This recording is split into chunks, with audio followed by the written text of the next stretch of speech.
Hello! For today's ulam, hindi ko alam ang pangalan. Ayan mga kakusina ang kanyang mga ingredients.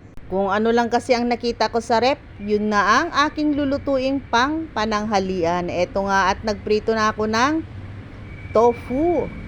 Gagawin ko sana tong tofu sisig, kaso nagbago ang aking isip. Ayan mga kakusina. Bago ko nga pala yan prinito ay linagyan ko siya ng breading mix para magkalasa ang tofu. Favorite to ng anak ko, pinapapak niya. Nagisa ako dito ng bawang, sibuyas at luya. Saka ko siya linagyan ng kamatis. Ayan, lutong minekos-mekos lang mga kakusina. Naglagay na rin pala ako dito ng kimchi. Sabi nila ay masarap daw ang kimchi na panggisa.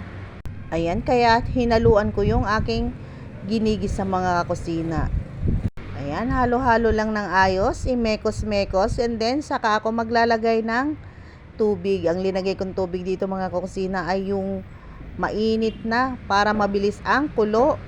At eto na nga ang inaantay kong pagkulo niyang maayos mga kakusina. Linagay ko na dito yung crab stick, dumplings, shrimp, kikiam at tofu, tsaka yung siling green. Ayan, sandali ang luto lang to mga kakusina dahil hindi naman masarap ang shrimp pag na overcook, mahirap siyang balatan.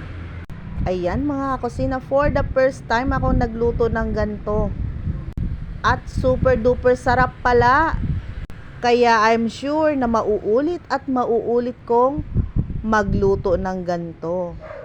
Ayan, naglagay na rin ako dito ng paminta at saka ng patis.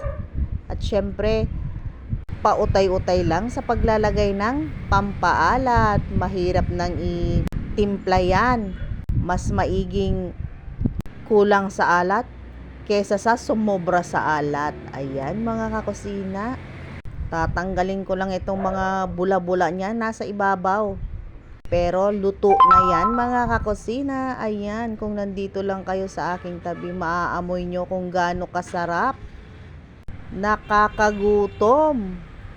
Naglagay na ako dyan mga kakusina ng magic sarap. Naglagay rin pala ako dito kanina ng shrimp cubes. At syempre, eto na ang pang last touch, ang spring onions. Ayan, ready na ang aking nilulutong ulam. I-try nyo din tong lutuin mga kakusina. Masarap siya, promise. Sa mga nagmumukbang na Korean or Chinese ko nakikita tong nagluluto sila ng may tofu at kimchi. Masarap nga pala mga kakusina. Yung inaakala kong di ko magugustuhan ay favorite ko na ngayon mga kakusina. Pati si Junakis ay gustong gusto.